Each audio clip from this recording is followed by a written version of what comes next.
সাল ১৯৮৪। Scientific community প্রকৃতির এমন এক ভয়ানক রূপের সাথে পরিচিত হন যেটি সকলের অজান্তেই ৩৭ জন মানুষের প্রাণ কেড়ে নিয়েছিল। আফ্রিকার রাস্তা দিয়ে যাওয়ার সময় কিছু মানুষ কোনো দৃশ্যমান বিপদ ছাড়াই মাত্র ১ মিনিটের মধ্যে দম আটকে মারা যান। কিন্তু এখানে সবচেয়ে আশ্চর্যের বিষয় ছিল যে সবার মৃত্যুর কারণ একই ছিল, আর কারণটা হলো দম বন্ধ হওয়া। কেউ এর কারণ হিসেবে অপশক্তির হামলা দাবি করেছিল, আবার অফিসিয়াল লেভেলে একে কেমিক্যাল অ্যাটাক বলা হয়েছিল। কিন্তু যখন আসল কারণ জানা গেল তখন তা বিশ্বাস করা সত্যি অনেক বেশি কঠিন ছিল। হ্যালো এভরিওয়ান, আমি পিঙ্কি ছেত্রী, ওয়েলকাম করছি অন বোর্ড উইথ ছেত্রীর আরেকটি নতুন এপিসোডে। চলুন তাহলে দেরি না করে শুরু করা যাক।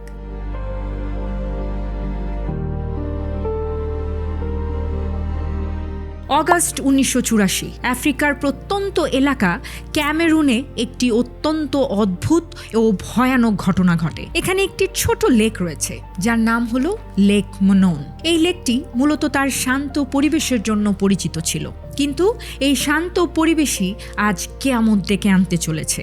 এই লেকের চারপাশে কিছু গ্রামও ছিল এবং পাশ দিয়ে একটি রাস্তাও চলে গিয়েছিল।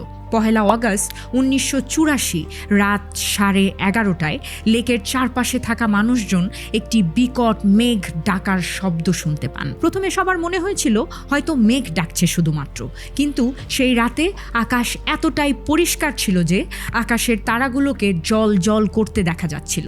এই শব্দের পর কিছু মানুষ যারা তখনও বাড়ি ফেরেনি, তারা লেকের পাশে মাটির কাছাকাছি এক ধরনের কুয়াশা লক্ষ্য করেন, কিন্তু মানুষ একে সাধারণ ভেবে এড়িয়ে যান এবং ঘুমিয়ে পড়েন। সারা রাত লেক মনোনের ওপর এই রহস্যময় কুয়াশা জমা হয়ে থাকে। পরের দিন সকাল প্রায় 10:30টায় যখন বাতাস বইতে শুরু করে, তখন এই কুয়াশা রাস্তা পর্যন্ত পৌঁছে যায়।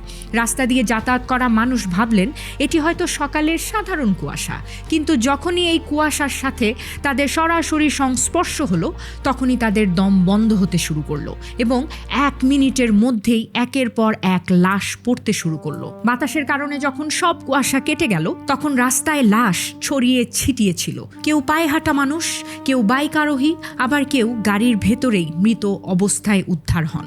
এই রহস্যময় কুয়াশা ৩৭ জন মানুষের প্রাণ কেড়ে নেয়। কিছু সময় পর পুলিশ ও ডক্টররা ঘটনাস্থলে পৌঁছান, কিন্তু আপাত দৃষ্টিতে সন্দেহ করার মতো কিছু পাওয়া যায়নি। প্রাথমিক তদন্তে সব মৃত মানুষের মৃত্যুর কারণ দম বন্ধ হওয়া বলে জানানো হয়েছে।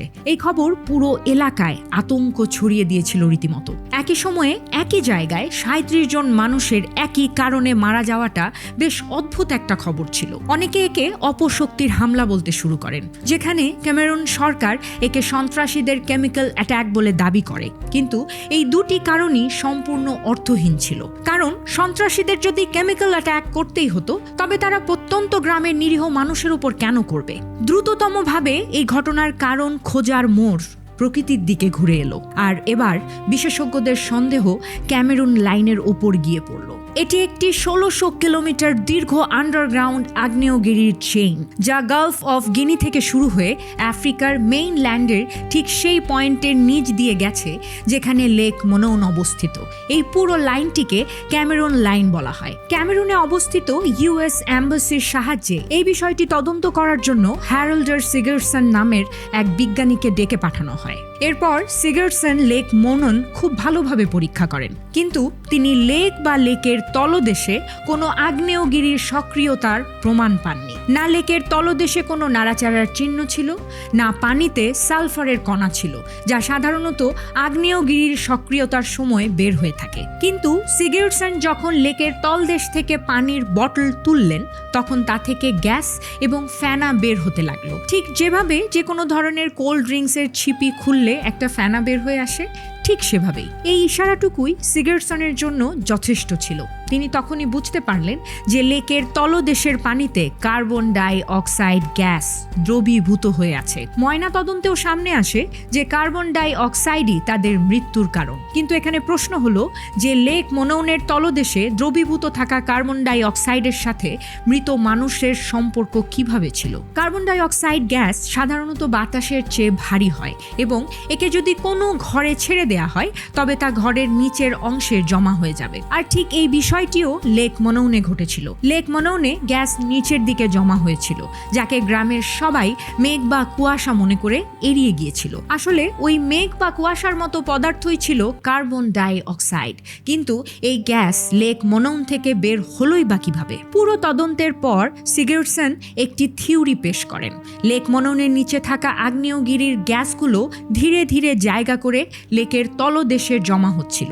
লেকের তলদেশের গভীরে পানির এই গ্যাসকে নিজের মধ্যে দ্রবীভূত করে নিচ্ছিল। যেহেতু এই লেকটি বিষুবরেখার কাছাকাছি অবস্থিত, অর্থাৎ যেখানে সারা বছর তীব্র রোদ এবং প্রচণ্ড গরম থাকে, এ কারণে লেকের উপরের স্তর সব সময় গরম থাকত। অন্যদিকে নিচের অংশটি যেখানে কার্বন ডাই অক্সাইড গ্যাস মিশেছিল, সেটি রোদ না পড়ার কারণে ঠান্ডাই থাকতো। ঠান্ডা পানি ভারী হয় এবং গরম পানি হালকা হয়। এ কারণেই লেকের তলদেশের ঠান্ডা পানি বহু শতাব্দী ধরে ওপরের গরমের স্তরের সাথে মিশতেই পারেনি এবং এতে প্রতিটা মুহূর্তে কার্বন ডাই অক্সাইডের পরিমাণ বাড়তেই থাকে। স্বাভাবিকভাবে এই লেক মনৌন যদি অন্য কোনো জায়গায় হতো যেখানে বিভিন্ন ঋতু সমাহার থাকে, তবে শীতকালে ওপরের স্তর ঠান্ডা হয়ে যেত এবং পানি নিচের দিকে নেমে যেত। আর এভাবে বছরে দুবার পুরো লেকের পানি রোটেট হতো। কিন্তু এই লেক বিষুবরেখায় হওয়ার কারণে এখানে এমনটা হতে পারেনি। লেক মনৌনের নিচের স্তরে কার্বন ডাই অক্সাইডের চাপ বাড়ছিল এবং ওপরের স্তরে ওজন কোকের বটলের ছিপির মতো কাজ করছিল। এখন নিচের স্তরের সামান্য নড়াচড়াও কার্বন ডাই অক্সাইডকে বাইরে বের করে দিতে পারত। অথবা নিচের চাপ যদি এত বেশি বেড়ে যায় যে ওপরের স্তর তা আটকে রাখতে অসমর্থ হয়, তখন কার্বন ডাই অক্সাইড গ্যাস সহজেই উপরে চলে আসতে পারত। সিগারসন জানেন যে লেক মনৌন একটি টাইম বোমার মতো হয়ে গিয়েছিল এবং এই প্রক্রিয়াটি হঠাৎ করেই ঘটতে পারে, তাও আবার একটি বিস্ফোরণের সাথে। লেক মনৌনে এই দুর্ঘটনার আগের রাতে মানুষ যে বিকট শব্দ শুনতে পেয়েছিল তা হয়তো এই প্রক্রিয়ারই শুরু ছিল। এই ঘটনাকে পরবর্তীতে লিমনিক ইরাপশন নাম দেয়া হয়। সিগারসন 2 বছর পরিশ্রম করার পর তার এই থিওরি সায়েন্স ম্যাগাজিনে পাবলিশ করান, কিন্তু অন্য বিজ্ঞানীরা একে বেকার বলে রিজেক্ট করে দেন। কিন্তু 2 বছর পর 1986 সালে লেক মনৌন থেকে 100 কিলোমিটার উত্তরে লেক নাউস এ ঠিক একই রকম দুর্ঘটনা ঘটে। লেক নাউস এই ক্যামেরুন লাইনের ওপর অবস্থিত এবং আকারে লেক মনৌনের চেয়ে দ্বিগুণ। এখানেও ঠিক রাত 9টার দিকে একটি বিকট শব্দ শোনা যায়। কিছু সময় পর লেক থেকে প্রায় 1 কিউবিক কিলোমিটারের মতো কার্বন ডাই অক্সাইডের মেঘ বের হয়। অনুমান অনুযায়ী এই মেঘে 3 লক্ষ ton carbon die oxide gas ছিল। এই মেঘটিও বাতাসের চেয়ে ভারী ছিল, তাই এটি দ্রুত নিচের উপত্যকাগুলোতে ছড়িয়ে পড়ে, যেখানে বেশ কয়েকটি গ্রামে হাজার হাজার মানুষ বাস করত। অত্যন্ত দুঃখজনকভাবে এই ঘটনাতেও 1746 জন মানুষ দম বন্ধ হয়ে মারা যান। শুধু তাই নয়, এই গ্যাস ওই এলাকায় থাকা 35,000 গবাদি পশুকেও মৃত্যুর কোলে ঢেলে দেন। এখানে একটি আশ্চর্যের বিষয় হলো এই লাশগুলোর ওপর কোনো মাছি বা পোকাও বসেনি, কারণ এই গ্যাস এলাকার সমস্ত কীটপতঙ্গকে ধ্বংস করে দিয়েছিল। মাত্র 4 জন মানুষ এই বিষাক্ত গ্যাস থেকে বেঁচে ফিরতে পেরেছিলেন, তাও এ কারণে যে তারা উঁচু জায়গায় ছিলেন। কিছু মানুষ 36 ঘন্টা পর্যন্ত অজ্ঞান ছিলেন এবং এরপর যখন তাদের জ্ঞান ফেরে তখন তারা তাদের আত্মীয় স্বজন ও সঙ্গীদের মৃত অবস্থায় দেখতে পান। লেক নায়সের এই ঘটনার ঠিক কয়েক মাস আগেই সিগারসন তার থিওরি পাবলিশ করেছিলেন, যাকে বেকার ভেবে রিজেক্ট করা হয়েছিল। কিন্তু এই ঘটনার পর বিশ্ব অবশেষে সিগারসনের থিওরির ওপর বিশ্বাস করতে বাধ্য হলো।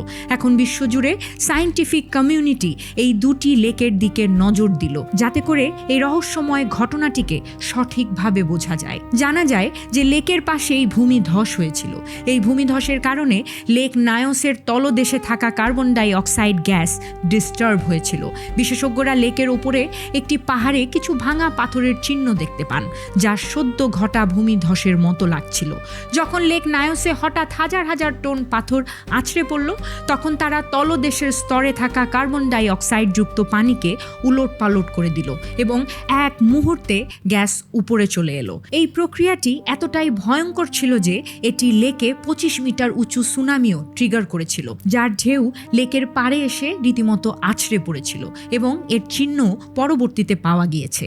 লিমনিক ইরাপশনের এই ধ্বংসলীলা দেখে একটা প্রশ্ন সবার মনে ঘুরপাক খাচ্ছিল যে এমন ঘটনা কি আবারও ঘটতে পারে কিনা। জানা গেল যে মোনোন এবং নায়োসে এখনও কার্বন ডাই অক্সাইডের পরিমাণ ধীরে ধীরে বাড়ছে, অর্থাৎ বিপদ এখনও কাটেনি।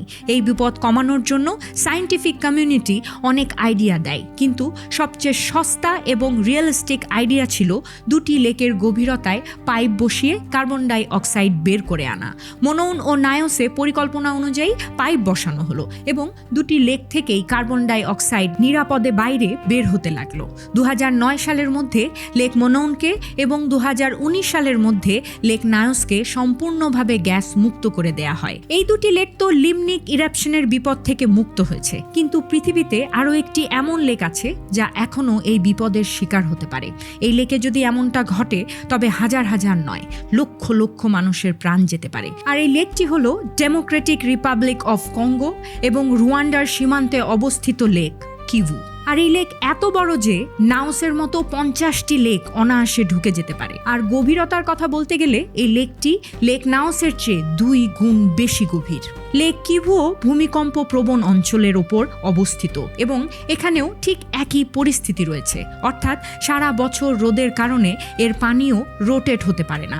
সবচেয়ে বড় বিপদের বিষয় হলো যে লেক কিভুতে কার্বন ডাই অক্সাইডের পাশাপাশি মিথেন গ্যাসও রয়েছে। মিথেনের পানির মধ্যে মিশে যাওয়ার ক্ষমতা কার্বন ডাই অক্সাইডের চেয়ে কম, তাই এর স্যাচুরেশন পয়েন্টও দ্রুত চলে আসতে পারে। যদি এখানে ইরাপশন হয় তবে তা থেকে বের হওয়া মেঘ শুধু বিষাক্তই হবে না, বরং ফ্লেমেবল হবে, অর্থাৎ এতে সহজেই আগুন ধরে যেতে পারে। দ্বিতীয় বিপদের কারণ হলো লেক কিভুর চারপাশে প্রায় 20 লক্ষ মানুষ বসবাস করে। যদি এখানে কোনো দুর্ঘটনা ঘটে তবে এটি মানব ইতিহাসের সবচেয়ে বড় প্রাকৃতিক বিপর্যয় হয়ে দাঁড়াতে পারে, যার ফলে লক্ষ লক্ষ মানুষ মারা যেতে পারে। বিশ্বজুড়ে বিজ্ঞানীরা এই লেকের উপর কড়া নজর রেখেছেন। তারা নিশ্চিত নন যে এর আগে কখনো লেক কিভুতে ইরাপশন হয়েছে কিনা, তবে তারা এটি অবশ্যই জানেন যে 2090 সালের মধ্যে এই লেকের মিথেন তার স্যাচুরেশন পয়েন্টে পৌঁছে যাবে। লেক কিভুকে এই বিপদ থেকে বাঁচানো শুধু কঠিনই নয়, বরং এটি হলো ইম্পসিবল টাস্ক। কারণ একে তো এই লেকটি অনেক বড়, আর দ্বিতীয়ত এই এলাকায় প্রচুর পলিটিক্যাল প্রবলেম চলছে। ওয়েস্টার্ন ডিআরসিতে যুদ্ধ চলছে, যার কারণে কোনো সায়েন্টিফিক টিম এখানে নিরাপদ নয়। কিন্তু ওয়াট নামের একটি কোম্পানি লেক থেকে মিথেন গ্যাস বের করে বিদ্যুৎ উৎপাদন করা শুরু তো করেছে, কিন্তু বিশেষজ্ঞদের মতে এই প্রক্রিয়ার স্পিড অত্যন্ত স্লো। আর কিছু বিশেষজ্ঞ এটাও বিশ্বাস করে যে গ্যাস বের করে ইলেকট্রিসিটি বানানোর এই প্রজেক্টটি নিজেই লেকের মধ্যে ইরাপশন ট্রিগার করে দিতে পারে। বন্ধুরা, লেক মোনোন পুরো বিশ্বকে দেখিয়েছে যে লিমনিক ইরাপশন কি জিনিস। লেক নাওস দেখিয়েছে যে তা কতটা ধ্বংসাত্মক হতে পারে, এবং লেক কিভুতে এই সব কিছুর চেয়েও বেশি বিপজ্জনক ক্ষমতা লুকিয়ে রয়েছে। এর চারপাশে কয়েক দশক ধরে চলা যুদ্ধ এবং বসবাসকারী জনসংখ্যাকে বিবেচনা করলে এটা বলা ভুল হবে না যে লেক কিভুর ভেতরে লুকিয়ে থাকা এই বিপদ পৃথিবীর সবচেয়ে বিপজ্জনক হ্রদ হিসেবে পরিচিত করে তুলেছে। বন্ধুরা, আজকের এই এপিসোড কেমন লাগলো জানাতে পারেন কমেন্ট বক্সে। এরকম আরও ইনফরমেটিভ ভিডিও পেতে এক্ষুনি সাবস্ক্রাইব এবং ফলো করুন। আগামী পর্বে দেখা হবে আবারও কোনো ইনফরমেটিভ এপিসোড নিয়ে। ততক্ষণ পর্যন্ত ভালো থাকুন, সুস্থ থাকুন, সচেতন থাকুন, সুন্দর থাকুন।